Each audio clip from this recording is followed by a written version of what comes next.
Hey everyone, it's Mary from Rad City Resin, where you get a new resin tutorial every Tuesday. It's officially past the 4th of July here in the States, which means it's now summerween. I'm so excited to bring a few spooky projects that you can wear during the summer to get those Halloween vibes rocking. Today's project is a colorful coffin pendant, and of course you know it has some sparkle. This project truly tested my patience. I recommend watching all the way through at least once before trying this one yourself. Let's start with our materials. I'm going to be using rhinestone chain, UV resin, glitter, a silicone pad, and some dotting tools. This is super customizable, so feel free to use whatever fun embellishments you have. Links to all of the supplies for this project can be found in the description. I started by trimming my rhinestone chain. I cut each piece into the following rhinestone counts. I'm not sure how else to describe it. For the top, I did 5 rhinestones. For each corner, I did 3. Each long side, I did 8. And for the bottom, I did 4. I'm going to start by using a small amount of resin on the back of each chain link to make the chain as straight as possible. I started by turning all of the rhinestone links upside down and using a piece of cardstock to try to make them as straight as possible. Now this part was kind of finicky, and honestly, it was one of the hardest parts of the whole project. It's not really hard, but the pieces are so tiny, which makes them super difficult to hold on to. So my advice is just go slowly. If I had to do it again, I'd probably use a piece of tape to lay them on to hold them in place, because just trying to do this freehand was not working very well. So like I said, I turned each one upside down. Then once it was straight, I used a very small amount of resin all along the backside in a straight line, and then gave that a quick cure, roughly about 45 seconds.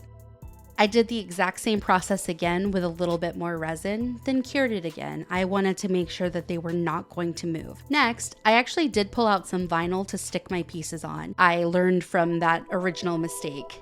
I turned them all right side up and then laid them into my pattern. Again, I put that 5 stone piece along the top, then the 3 stones coming off of each side of that piece at an angle. And then I laid down each 8 stone piece connecting to that, kind of pointing inward.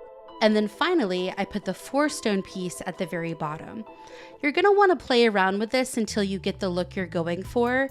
The tape really helped with this part, because once I was satisfied, I was sure it wasn't going to start, wiggling around. You can play with the links to get some really cool exaggerated coffins here.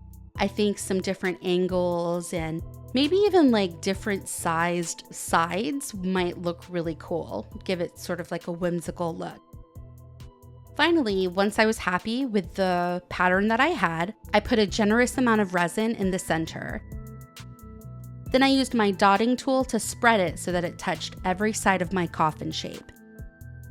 I gave this a full 2-minute cure. Now here's where you can get really creative. I decided to use some pink mica powder and then glitter to decorate my coffin.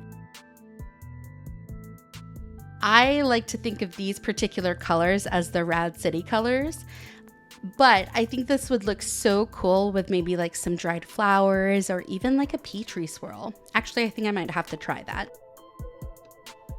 I'm not going for perfection here, but I did want to make sure that the glitter was not laying on the rhinestones because I want maximum bling. I went ahead and gave it another cure, then coated with another layer of resin to make it nice and smooth, and then cured that as well. Finally, I wanted to have a way to attach it to a chain so I could wear it. Now you could use an existing bail, you could drill a hole. There's tons of different options here. Of course, I decided to go with the most tedious. I put some resin on the outer edge of the silicone part of my dotting tool. Then I laid the piece of resin chain over that to make like a semicircle. For reference, this piece of chain had 7 stones. Once I thought it was cured enough, I propped up my little coffin using my pair of tweezers, put a little dab of resin right at the top, and then attached the semicircle to the pendant. And this actually worked better than I expected, but because of the way I put the resin on the silicone, It created some excess resin along the side of the bale, so I had to use my snip scissors to clear that away. I'll probably even sand it down a little bit more later. All right, now that's what I call a spectacular piece. I know, I missed the obvious pun there, but I honestly couldn't bring myself to say it.